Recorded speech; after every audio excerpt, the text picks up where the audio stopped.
You see, for many of us, when you get into a relationship, you didn't stop to think about yourself.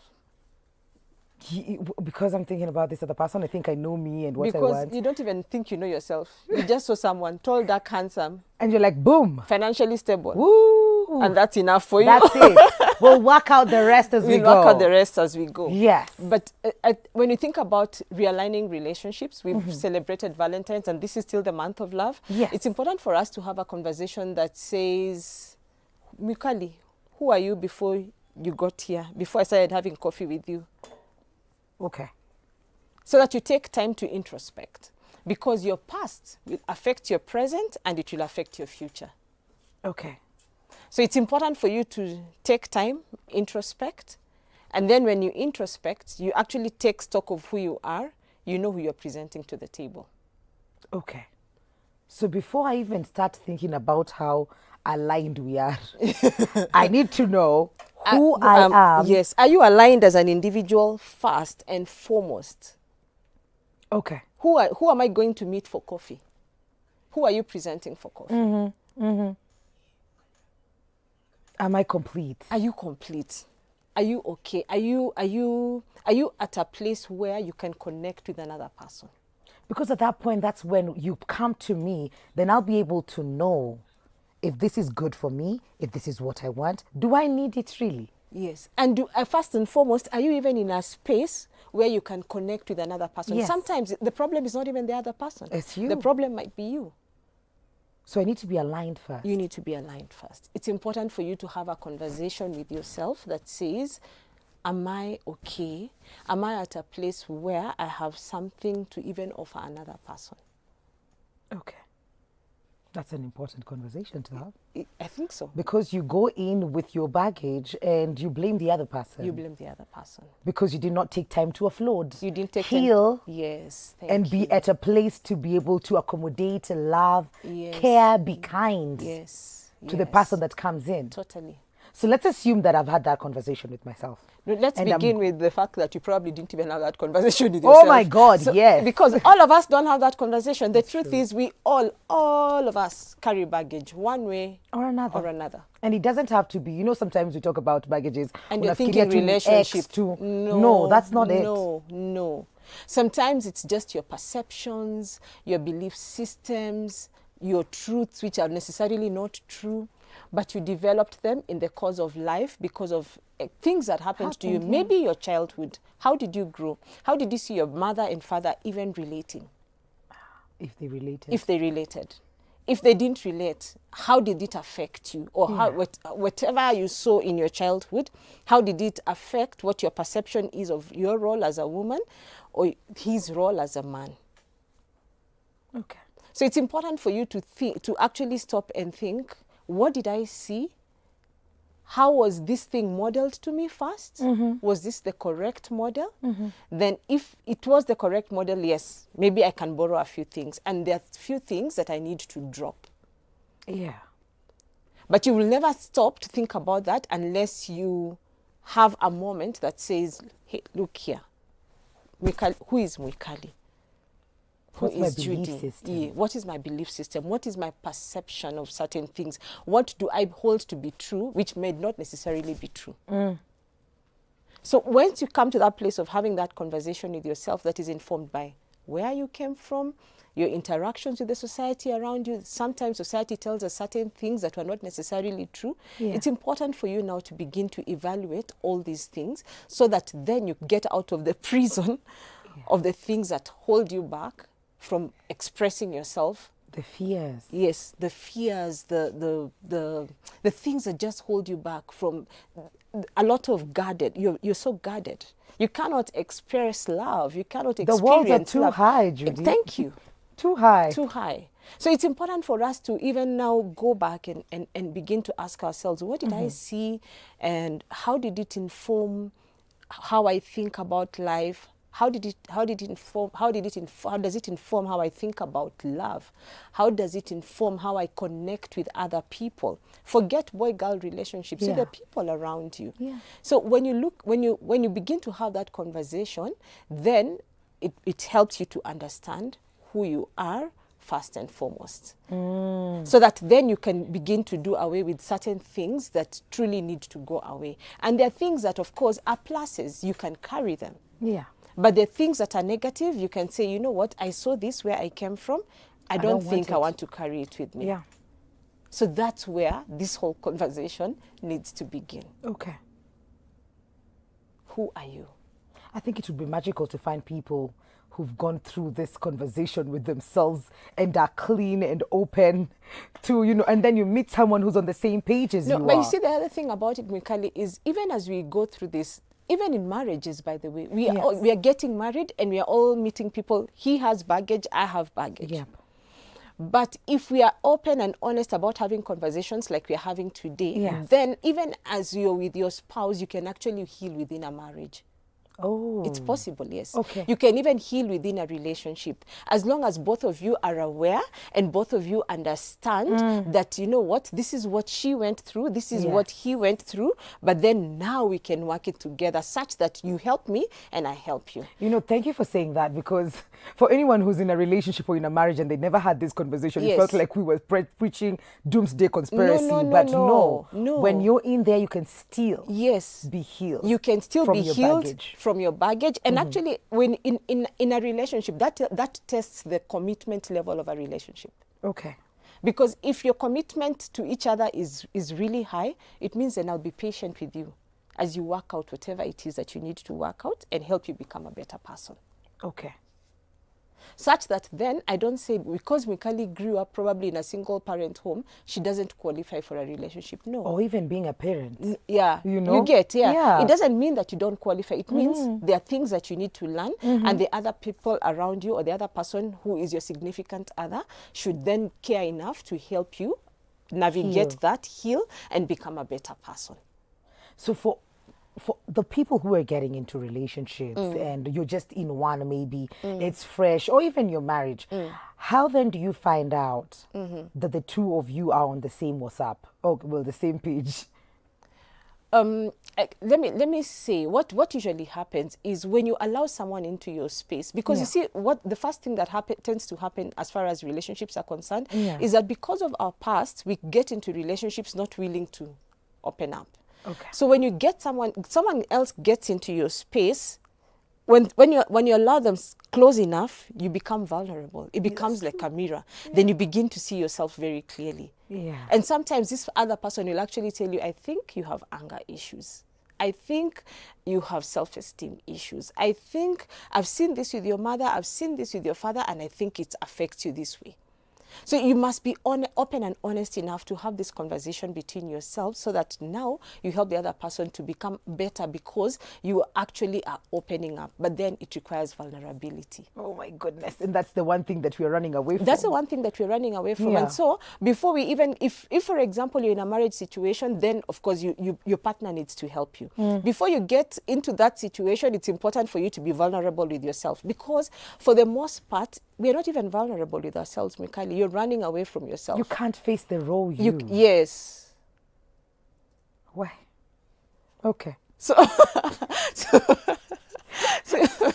it's important for you to just, if, for example, you haven't gotten into a relationship or you are alone for the time being, it's important for you to go in and find out all these things, have this conversation within yourself. Is it an easy thing to do? No, it's not. No, it's not. And that brings in the purpose of coaches. Yeah, That's why because people like I'm us just are thinking, here. we tell ourselves all this, we'll just pick a very probably easy example of just looking at yourself, of maybe you're lazy, you keep procrastinating on almost everything. But then in the same space of being lazy, procrastinating, and giving yourself excuses, is probably you find a way, a mechanism of encouraging yourself, saying, but si lazima, si hata nani na nani na nani. I can get it at 50. I can get it at 40. It's okay. Yes. So there's also something that works against you seeing the truth, and that is the question, the thing that I mentioned about how hard it might be for someone to be truthful to themselves, face it and take corrections from self. You see, the reason why it becomes difficult for us to face the truth is because we don't understand the root. What? You need to dig deep. You need to dig deep. Yeah. I'll use my own example. Okay. I had anger issues. But it's easy to justify anger because you'll say, see, walifanya, kwa nini, why did they do this to me? So they triggered, they provoked. You Once it understand? becomes worse if you tell me I have anger issues. What do you mean? Exactly. And no, you don't even realize it, I guess. You just think you have a temper, and you know what? You asked for it, you got exactly what you needed. You deserve it. You hurt me. Exactly. Yeah. And you lash back. And you have justifications for this. Yes. But Mukale, for me to deal with it, I had to go back and find out the root. Okay. And the root was in a rejection in the past that had nothing to do with me, that even that other person probably didn't know better. But they're getting it. Sorry? They're getting the lashes. No. It was actually the rejection happened in my childhood. Oh, okay. You understand? Eh? Yeah. So I carried it with me. I carried the anger with me. And you see, all this time I'm justifying it. Yes. Until I got to the place where I could trace the root of the rejection and heal at that point, then now I understand. I healed. Actually, I know that I'm a better person. Oh my goodness. Okay. So you have to go to the root. You have to go to the root. You have to. That's the only way for you to be able to really address the issue. Otherwise, it's a very superficial thing, you'll find every reason to justify it.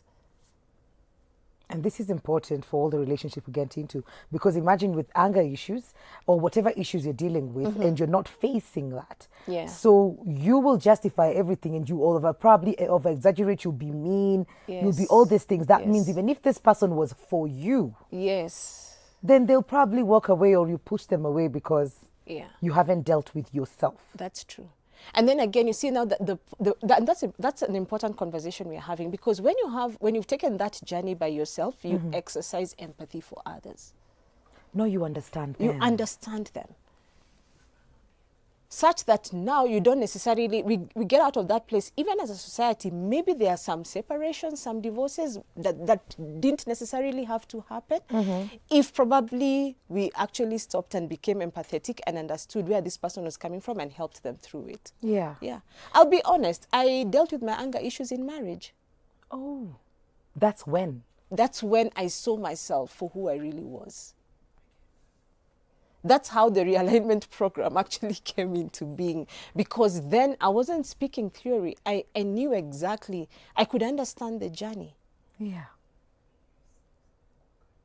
So as we think about it, it's important for us to and that's why I talk about alignment. That's why I'm very passionate about it, because it's everything, I tell you. Yeah. You know, sometimes when you talk about relationships, it's easy for us to box it and just think, hey, it's just about romance and all, but it affects every area of your life. That's true. Yes, it affects your passion and drive for work and for everything. It affects your stability.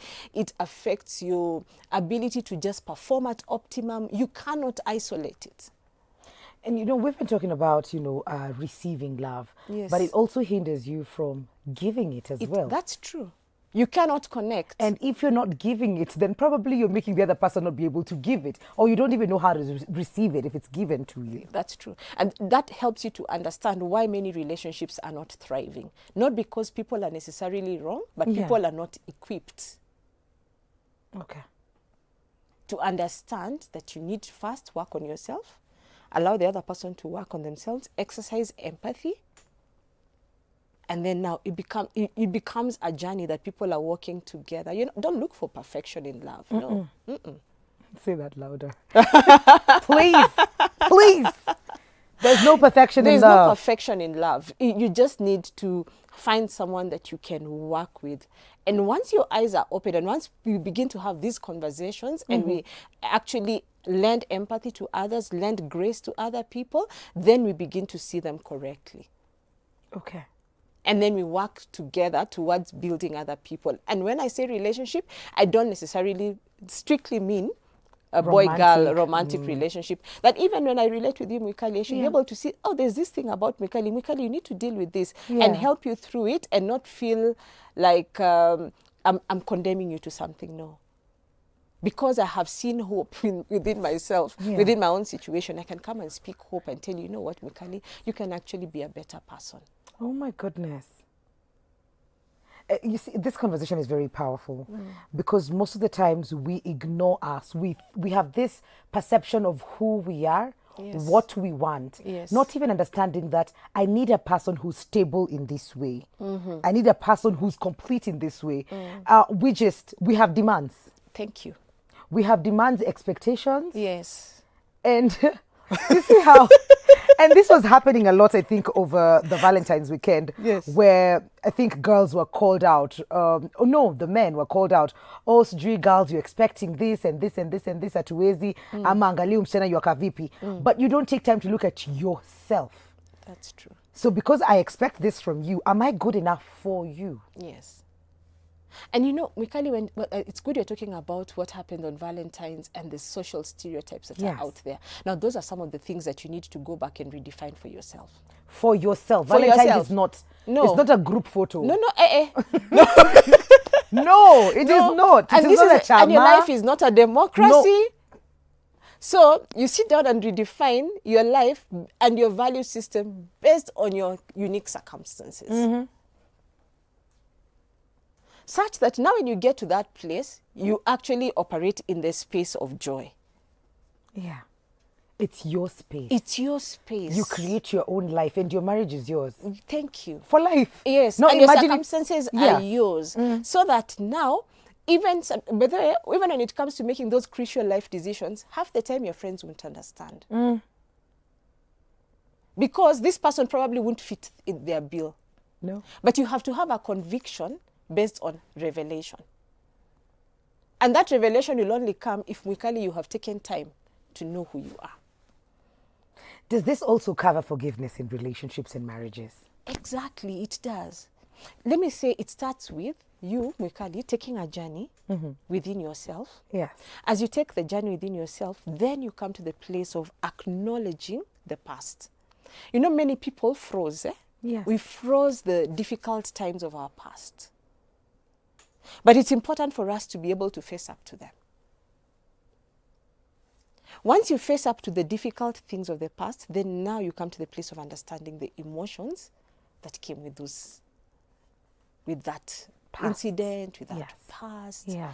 Then now, as you deal with those emotions and you come to the place of healing, then slowly but surely you come to the place where now you can empathize with other people. Okay. And with empathy comes forgiveness. Yes. And forget forgiving others. Forgive yourself. Yourself. Because let me tell you, we all made very funny choices in the past. That's true. But if you... I can see the look on your face. But if you... Mikali, forgive yourself. Yes. You know what? This whole conversation, I feel like you're talking to me. I'm just thinking of like, Mikali, tempted to ask personal questions. This is live TV therapy on a live show. But it's fine. It's okay. You can pay me after this. Yes. I'll just be like, atulisema ofisi kwa wapi? M-Pesa till number. M-Pesa till number ulisema ni aje. But I think it's very, we don't talk about this as often as we should, which is key to so many aspects. And like you said, it's not just romantic relationships. It's the relationships that you have with your mother, your father, because some of these things happened with them. Yes. It happened to you in that particular setting. So as a matter of fact, many of the challenges that we face now started from our parenting. That's what we are correcting. Yes. But again, most of us are not even aware. So we are just going on with the same pattern